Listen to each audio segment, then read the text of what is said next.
Hello, కృపా మరియు శాంతి మీకు కలుగును గాక. అందరికీ చాలా మంచి ఉదయం. దేవుని ఎంచుకున్న వారికి నా అభివాదం. జీవించే రాళ్లకు, ఎంపిక చేయబడిన వారికి, ప్రత్యేకంగా విడిపెట్టబడిన వారికి, క్రీస్తు రక్తంలో కడిగిన వారికి, ప్రభువు ద్వారా విమోచించబడిన వారికి. కానీ నా అభివాదం బైబిల్ గురించి తెలియని లేదా ఎప్పుడూ దేవుని స్వరాన్ని వినని వారికి ఉంది. కానీ వారు గొర్రెలు కావడం వల్ల, గొర్రెల చెవి కలిగి ఉండడం వల్ల వారు వినడం కొనసాగిస్తారు. మన కార్యక్రమం ఈయన అపోస్తలుణ్ణి మిగేల్ ఆంజెల్ ఈవాంజెలికల్ క్రిస్టో వివే చర్చికి చెందినవాణ్ణి. ఇదొక ఈవాంజెలికల్ చర్చ్, ఒక క్రైస్తవ చర్చ్, చివరి ప్రొటెస్టెంట్ సంస్కరణలో పాల్గొంటున్న చర్చ్.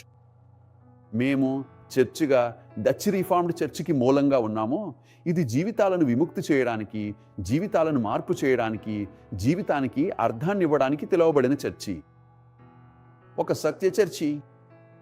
ఈరోజు నేను మీతో సత్యం మరియు అబద్ధం గురించి మాట్లాడాలనుకుంటున్నాను. ఎందుకంటే ప్రభువు యేసుక్రీస్తు పవిత్ర బైబిల్లో అత్యంత శక్తివంతమైన మాటలలో ఒకదాన్ని విడిచిపెట్టారు. యోహాను 8లోని చిన్న వచనం. ఆయన ఇలా అంటారు, సత్యం మీకు వెల్లడైతే మీరు సత్యాన్ని తెలుసుకుంటారు, ఆ సత్యమే మిమ్మల్ని విముక్తి చేస్తుంది. దీని అర్థం ఏమిటంటే యేసుక్రీస్తు లేకుండా మనిషి ఆధ్యాత్మిక బానిసత్వంలో జీవిస్తున్నాడు. ఒకరోజు పౌలు ఒక రాజు ముందు సాక్ష్యమిస్తూ తనకు ఒక మిషన్ అప్పగించబడిందని, అది అంధుల కళ్ళను తెరవడం మరియు వారిని సాతాను పంజాల నుండి దేవుని రాజ్యంలోకి తీసుకురావడమని చెప్పాడు. అందువల్ల మా మంత్రిత్వం యొక్క లక్ష్యం ఆధ్యాత్మిక కళ్ళను వెలిగించడం, తీసివేయడం, మనుషులను బానిసత్వం నుండి, ప్రపంచ ఆత్మ, అబద్ధ ఆత్మ చేత సంకెళ్లతో బంధించబడిన వారిని విడుదల చేయడం. అందుకే యేసు ఇలా అంటాడు, మీరు సత్యాన్ని తెలుసుకుంటారు, ఆ సత్యమే మిమ్మల్ని విముక్తి చేస్తుంది. తర్వాత యేసు ఇలా అంటాడు, కుమారుడు మిమ్మల్ని విముక్తి చేస్తే మీరు నిజంగా స్వతంత్రులు అవుతారు. నేను గుర్తు చేసుకుంటున్నాను, 20 నుండి 21 సంవత్సరాల వయసులో చిన్నప్పటి నుండి ప్రేమతో, విశ్వాసంతో రోమన్ చర్చిలో పాల్గొంటూ ఉండేవాడిని. కానీ నాకు అర్థమైంది, నేను ఆ రోమన్ ప్రార్థనలకు వెళ్ళి వచ్చేవాడిని. నా జీవితంలో ఏమీ మార్పు జరగలేదు. నేను ఎప్పుడూ ఏ పారిష్ పాద్రిని బైబిల్ చేతిలో పట్టుకుని చూడలేదు.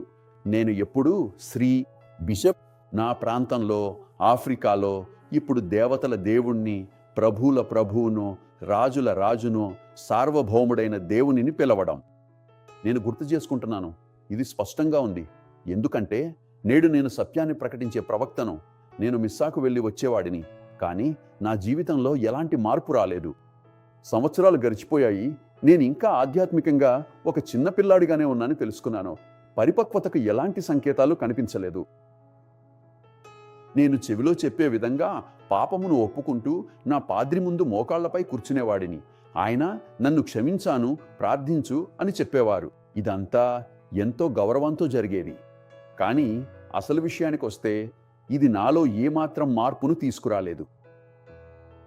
అందువల్ల ఆచారాలు, ఉత్సవాల్లో నిజం లేదు. నిజం. ఈ నిజాన్ని యేసును ప్రశ్నించారు. నిజం అంటే ఏమిటి? నిజమనేది వాక్యం, నిజమనేది దేవుని స్వరం. మీరు నిజాన్ని తెలుసుకుంటారు, మీరు ప్రకటనను తెలుసుకుంటారు, ఆ ప్రకటన దేవుని కృపను మీకు వెల్లడిస్తుంది. ఇది మిమ్మల్ని విముక్తి చేస్తుంది. ఎందుకంటే ఆధ్యాత్మిక కళ్ళు వెలుగులోకి రాకపోతే, దేవుని కృప వెల్లడి కాకపోతే మనిషి బానిసగా ఉంటాడు. పౌలు ఎఫెసీయులకు ఏం చెప్పాడో మీకు తెలుసా? 2వ అధ్యాయంలో అతను ఎలా అన్నాడు, మీరు పాపాలు, దోషాలలో మృతులుగా ఉన్నప్పుడు ఆయన మీకు జీవమిచ్చాడు. అంటే మన జీవితం బానిసత్వంలో ఉండడమే కాకుండా ఆధ్యాత్మిక మరణంగా కూడా ఉండేది. మృతునికి ఎలాంటి నిర్ణయం ఉండదు, మృతునికి ఏదైనా కోరుకోవడం ఉండదు. అతను చనిపోయిపోయాడు. అలాగే జీవితం ఉండేది. ఇంకా అన్ని మతాలను అనుసరించే, కానీ నిజాన్ని అనుసరించని ప్రతి ఒక్కరి జీవితం కూడా అలానే ఉంటుంది. అప్పుడు యేసొచ్చి ఇలా అంటాడు, ఇప్పుడు మీరు నిజాన్ని తెలుసుకోవాలి. అంటే క్రైస్తవ మతం కాకుండా మిగతా మతాలు నిజాన్ని ఇవ్వమన్నమాట. వారు పూజలు, విగ్రహాలు, విగ్రహారాధన, మరియమ్మకు పూజలు చేస్తారు. కానీ యేసుక్రీస్తును పరిపూర్ణ ప్రభువుగా, కేవలం బైబిల్ మరియు నిజమైన క్రైస్తవ మతమే అంగీకరిస్తుంది. ప్రపంచంలో కోట్లాది మంది మతాల బానిసలుగా ఉన్నారు. ఓట్లు, మొక్కులు చెల్లించేవారు, మోకాళ్లపై మెట్లు ఎక్కేవారు, 100 మీటర్లు మోకాళ్లపై నడిచేవారు, చేతిలో దీపం పట్టుకుని వెళ్ళేవారు. ఈ వ్యక్తుల విశ్వాసం ఆశ్చర్యకరం. కానీ దీనివల్ల ఏమి జరుగుతుంది? పూర్తిగా ఏమి కాదు. అక్కడ నిజం లేదు. యేసు ఎప్పుడూ బాధపడమని చెప్పలేదు, ఎప్పుడూ ధర చెల్లించమని చెప్పలేదు. నా జీవితంలో ఆయన పని చెయ్యాలంటే నేను ఆహారం మానేయాలని నేను చెయ్యాల్సిందిగా చెప్పలేదు. జాగరణలు మరియు ఆచారాలు, వేడుకలు, నేను యెరూషలేముకు వెళ్ళి నదిలో బాప్తిసం పొందాలని చెప్పలేదు. యొర్దాను నది, ఈ వాటిలో ఏది ఎప్పుడూ చెప్పబడలేదు. ఆయన చెప్పాడు, మీరు సత్యాన్ని తెలుసుకుంటే మీరు స్వతంత్రులు.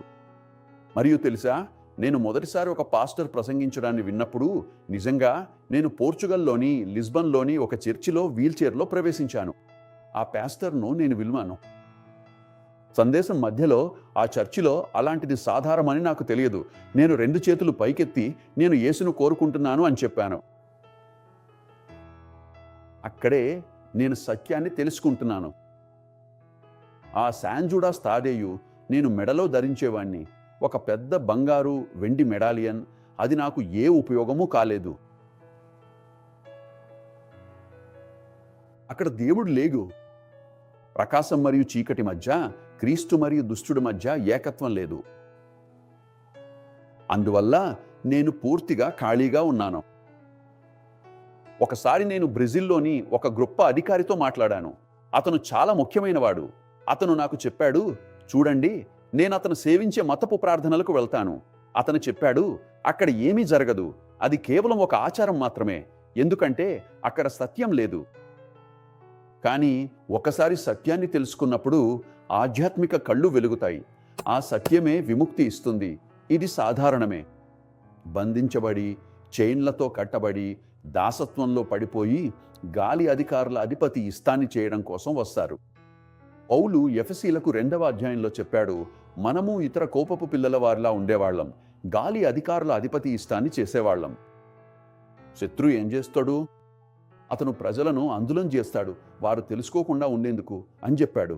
పౌలు కొరింథీయులకు దేవుని మహిమ, సువార్త యొక్క మహిమ, దేవుని సువార్త, సువార్త అంటే మంచి వార్తలని అర్థం. నేను ధర చెల్లించాల్సి వస్తే, నేను బలి ఇవ్వాల్సి వస్తే, నేను ఒక కదలికకు లోనవ్వాల్సి వస్తే, నేను కొండపైకి ఎక్కాల్సి వస్తే మంచి వార్త ఉండవు. ఇది బలి, ఇది దాసత్వం. ఆధ్యాత్మిక కళ్ళు తెరవాల్సిన అవసరం ఉంది. మీరు పరిశుద్ధుల వారసత్వాన్ని, ఆశను, సువార్త ఎంత గొప్పదో అర్థం చేసుకోవడానికి. సువార్త అంటే గొప్ప ఆనందంతో కూడిన మంచి వార్తలని అర్థం. అందుకే యేసు చెప్పాడు, నన్ను నీవు తెలుసుకుంటే కుమారుడు మిమ్మల్ని విముక్తి చేస్తే నిజంగా మీరు స్వతంత్రులు అవుతారు. మీరు సత్యాన్ని తెలుసుకుంటారు. ఆ సత్యమే మిమ్మల్ని విముక్తి చేస్తుంది. ఎవరి నుంచి విముక్తి చేస్తుంది?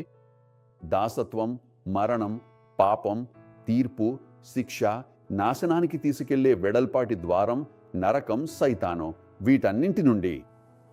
ఏమిటి? నీ జీవితానికి అర్థం వస్తుందా ఇప్పుడు? ఎన్ని సంవత్సరాలు నువ్వు ఇలా చేసా? పనులకు, బల్లలకు, బలిపీఠాలకు నీవు ఎంతకాలం అంకితమయ్యావు? ఎన్నిసార్లు నీకు ఇది నీ స్థలం కాదని చెప్పారు, అయినా నువ్వు కొనసాగుతావు, భయపడతావు. ఎందుకంటే ఈ అంతా వెనుకున్నవాడు బైబిల్లో నా ప్రత్యర్థి, మోసగాడు, సైతాను, అపవాది అని పిలువబడేవాడు. అందుకే బైబిల్ యోహాను 8వ అధ్యాయంలో చెబుతుంది. మొదటగా 32వ వచనంలో ఇలా అంటుంది, మీరు సత్యాన్ని తెలుసుకుంటారు, ఆ సత్యమే మిమ్మల్ని విముక్తి చేస్తుంది. అప్పుడు ఆయన ఇలా అన్నారు, కాబట్టి కుమారుడు మిమ్మల్ని విముక్తి చేస్తే 36వ వచనంలో మీరు నిజంగా స్వతంత్రులవుతారు. మరియు ఆయన చెప్పారు, మీరు మీ తండ్రి అయిన సైతానునికి చెందారు, అతని కోరికలను తీరుస్తూ ఉండాలనుకుంటున్నారు. అతడు ఆరంభం నుండే హత్యకారుడు. నిజానికి అతడిలో సత్యం లేదు కనుక ఎప్పుడూ సత్యంలో నిలబడలేదు. అతడు అబద్ధం మాట్లాడినప్పుడు తన స్వభావాన్ని మాట్లాడుతున్నాడు, ఎందుకంటే అతడు అబద్ధకుడు మరియు అబద్ధానికి తండ్రి. కానీ నేను సత్యం చెప్తున్నాను కాబట్టి మీరు నన్ను నమ్మడం లేదు. అందుకే చూడండి, శత్రువు అతడు అబద్ధానికి తండ్రి. అతడు మనుషులను బానిసలుగా ఉంచుతాడు. ఒకసారి నేను సాయంత్రం బార్రా బీచ్ వద్ద నడుస్తూ ఉండగా అక్కడ ఒక అద్భుతమైన విదేశీ కారు కనిపించింది. ఒక పెద్దవాడు పూర్తిగా తెల్లటి దుస్తుల్లో ఉన్నాడు. ఇంకొక వ్యక్తి చేపతో కొన్ని మొక్కలతో ప్రార్థనలు చేస్తూ వెళుతున్నాడు. నేను అనుకున్నాను, చూడండి, ఈ వ్యక్తి ఇలా చేయించుకుంటున్నాడు. ఆ చేప, ఆ కొమ్మలు, ఆ నీరు ఇవి తన జీవితాన్ని మార్చేస్తాయని నమ్ముతున్నాడు. అవి జీవితాన్ని మార్చడం కాదు, ఇంకా ఎక్కువగా బానిసగా చేస్తాయి. అందుకే దయచేసి మీరు నన్ను వినాలి.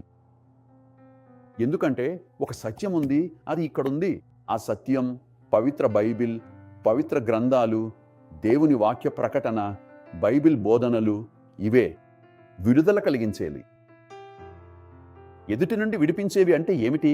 అబద్ధం, అణచివేత, ఆక్రమణ నుండి. మోసం, శాపగ్రస్తత ఉంది. పౌలు రోమీలకు చెప్పాడు, క్రీస్తులో ఉన్నవారికి ఎలాంటి శాపగ్రస్తత లేదు. యేసు ఆయన ఇలా చెప్పలేదు, ఎలాంటి శాపగ్రస్తత లేదు అని. మీరు ఉపవాసం చేస్తే, జాగరణ చేస్తే, బాప్తీసం తీసుకుంటే, స్నానం చేస్తే, యెరూషలేముకు వెళ్తే, యోర్దాను నదిలో మునిగితే, విలాపగోడ దగ్గర ప్రార్థన చేస్తే మాత్రమే శాపగ్రస్తత లేదు అని కాదు. ఆయన అలా చెప్పలేదు. ఆయన నిజాన్ని చెప్పాడు. ఎందుకంటే నిజానికి విరుద్ధంగా మాట్లాడితే అబద్ధం వస్తుంది. అబద్ధానికి తండ్రైనవాడు బానిసగా ఉంచేవాడు. ఆయన ప్రపంచంలో కోట్లాది మందిని తానే సృష్టించిన మతాల ద్వారా బానిసలుగా ఉంచుతున్నాడు. లేదా యేసుక్రీస్తు సంఘంలో విలువలను తిప్పిపెట్టడం ద్వారా కూడా. ఇప్పుడు యెహోవా యొక్క ఆధునికత ఎలా ఉందో మీరు చూడటం లేదా? ప్రజలు తలలూపుతారు, ప్రజలు నాట్యం చేస్తారు, ఎగిరిపడతారు, దూకుతారు. ఇది దేవుని అభిషేకం అని అంటారు. నేను ఎప్పుడూ ఒక చోటికి వెళ్ళను. అది నన్ను విజేతగా చేయకుండా బలహీనుడిగా చేస్తే. మీరెప్పుడూ బలహీనుడిగా పుట్టలేదు. మీరు ఓడిపోయే వ్యక్తిగా పుట్టలేదు. మీరు తక్కువగా, చిన్నగా ఉండేందుకు పుట్టలేదు. దానికి విరుద్ధంగా మీరు గౌరవించబడేందుకు పుట్టారు. మీ జీవితంలో ద్విగుణిత గౌరవం రావాలి. తక్కువగా, చిన్నగా, అవమానంగా కాకుండా. నేను తెలుసు, ఎలాగైతే దయ్యం మతాలతో, ఆ భేదవాళ్ళు చేసే ఆ త్యాగాలతో మనుషులను ఎలా అవమానపరుస్తుందో. వాళ్ళేమనుకుంటారంటే 7 రోజుల కొవ్వొత్తి వెలిగిస్తే, లేదా కొద్దిగా రక్తం ఇస్తే, లేదా నీటి జలపాతం దగ్గరికి వెళ్ళి అక్కడ ఒక అభిషేకం చేసుకుంటే ఇవన్నీ బానిసత్వమే.